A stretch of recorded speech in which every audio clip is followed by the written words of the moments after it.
we're going to be talking about power. Yeah. So how did you get started into power? I got started into power a little over 10 years ago because of something that is very important to me personally. All right, so having raised 4 kids of my own, knowing the importance of having a really good rock solid handle on what you're going to do or not do to gain friendships in high school, you know, when the peer pressures start coming in and stuff like that. So it's something that's personal to me. I think having a solid, you know, ground on what you believe your values are before you go off to high school makes the playing ground a little less dangerous. So, what do you do in power? What do you do? Great question. All right, so that's probably the #1 question that most 8th graders ask me, and my response is power becomes an experience. It's going to depend on how much you put into it. So if you open up your mind and your heart to these motivational speakers that are coming in, if you sit and let the message soak in throughout the evening, you're going to leave with something that's personal to you, all right? So like, so throughout the evening, you come in, it's fun, we all registered, you get your t-shirts, which no, we are not talking about the color. And after you register, you get a snack, you come out in the big NPR, you'll find your group leaders. The high school leaders are awesome, they're all excited, can't wait for you to be there. Our first speaker goes up, and then after our first speaker, you guys go back to small group where you kind of acclimate to your small group, which will be Lincoln and Emerson, throw them together randomly. You could be with your best friend or not, but that's what high school is going to be.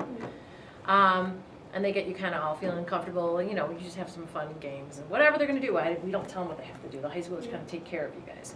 Then you come back for dinner, pizza, awesome, fun, chocolate chip cookies. And then right after dinner, you go back to another small session. But this session is cool because there's a time where the adults, some of the teachers kind of leave, and you have time just with your high school kids. So that started quite a few years back, understanding that you're going to ask a high school kid more than you're going to ask me about high school. You know, because when I went, there was like dinosaurs, and it was cool. We like lived in caves and things. So I get high school's changed a bit. So no, all joking aside, you'll get that time with just talking to a high school kid of like, and asking real questions like, well, what about this, what about that? Everything from sports to social life to academics, like it's all on the table, whatever you guys want to talk about. And they're open and honest with you guys. Then after that, you come back, there's a second motivational speaker, and then there's another third group at the end, and then we wrap up the night with a video, like a montage of the evening, and you know, it's all pumped up, and it's great.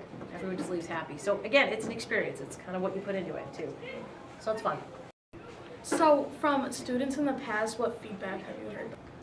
I've heard nothing but positive feedback come back to me. The only negative is like, oh, I want to be with my friends. Not going to change because it's not going to happen in high school. Oh, you know, we should have different types of pizza. It just gets you. So that's the only kind of complaints I've actually had. How do you choose your power leaders? You know, I do it with Miss May. She's a Lincoln teacher. So again, it's this collaboration in the whole district. So Lincoln and Emerson are together. So one, we like that you have gone to actually experience power as an 8th grader, because I think that's powerful, no pun intended, or Carol Azu said. I think it's great to have done that when you were 13, 14, and then you come back 17 years of age and be able to like guide like you went back to that time. So we do like that you've gone to power, but it's not a mandatory thing. But we go through teacher recommendations. Some kids reach out to us, you know what I'm saying, and write us like their experiences of like, we loved it so much, could I please be a leader? So it's kind of a bunch of different ways. Sometimes we contact Maine South, and yeah, kind of a bunch of different ways we kind of go back. Is it only Maine South leaders that No, do it? not at all. Maine East, I have some private kids coming over. I have a couple of kids from Maine East. I have a couple of kids coming from Loyola. And I also have one kid coming from Evanston. So yeah, but they were kids that were all in power like throughout the years. Yeah, moved in. Thank you for meeting. You're so welcome, Sarah. It's awesome. I hope all of you guys are going to be going, and yeah, we are. keep it foxy, my friends. Power will make high school less scary. If you have any questions, ask the power leaders. Go to power! Go to power!